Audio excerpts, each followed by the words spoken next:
Selamat pagi Godly Family yang dikasihi Tuhan. Pagi hari ini kita akan kembali menikmati teh hangat. Teduhkan hati, hadirkan semangat.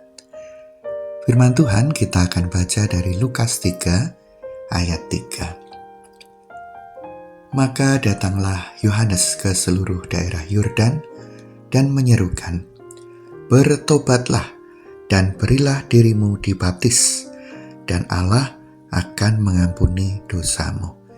Sampai sedemikian jauh pembacaan firman Tuhan. Diberkati setiap kita yang hidup di dalamnya.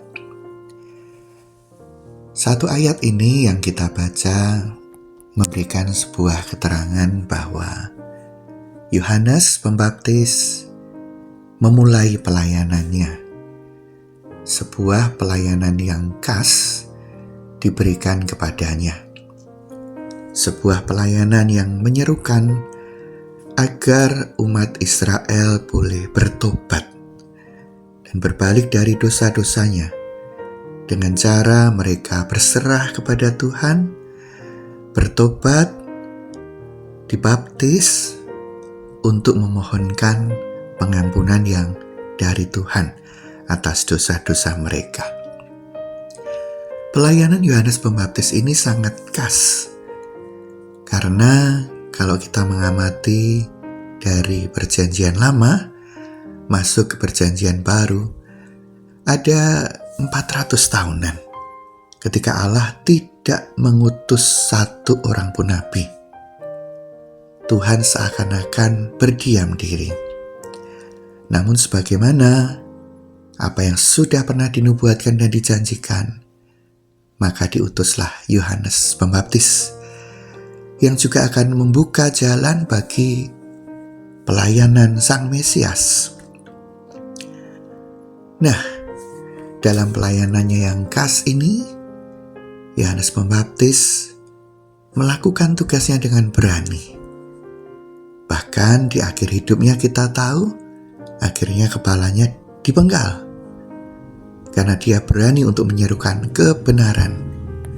Sebagaimana yang Allah sudah nyatakan dan percayakan kepadanya. Bagaimana dengan kita? Tidak semua kita tentu memiliki panggilan yang sama. Sebagaimana Yohanes Pembaptis khas, tidak ada nabi lain yang sama seperti dia. Demikian juga kita. Beberapa di antara kita dipanggil untuk menjadi hamba Tuhan secara penuh waktu. Beberapa dari kita memiliki panggilan yang lain dan bekerja sesuai dengan kemampuan kita, talenta kita. Namun setiap kita sebagai sesama anak Tuhan, kita juga disebut sebagai hamba-hamba Tuhan. Karena itu ada tugas-tugas, panggilan, seturut dengan talenta karunia yang Tuhan berikan kepada kita untuk dapat kita persembahkan melayani Tuhan. Apakah selama ini kita sudah setia untuk melakukan tugas panggilan kita masing-masing?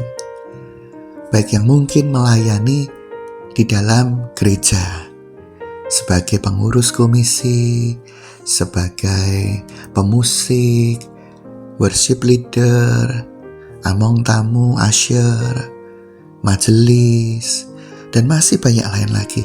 Bahkan termasuk juga anak-anak Tuhan yang mungkin tidak berjabatan tertentu di gereja, yang juga dipanggil mungkin bahkan tidak di dalam gereja, tetapi untuk melayani orang-orang di luar sana. Bahkan mungkin di tempat kerja, di lingkungan tetangga. Apakah kita tetap setia melakukan tugas panggilan kita?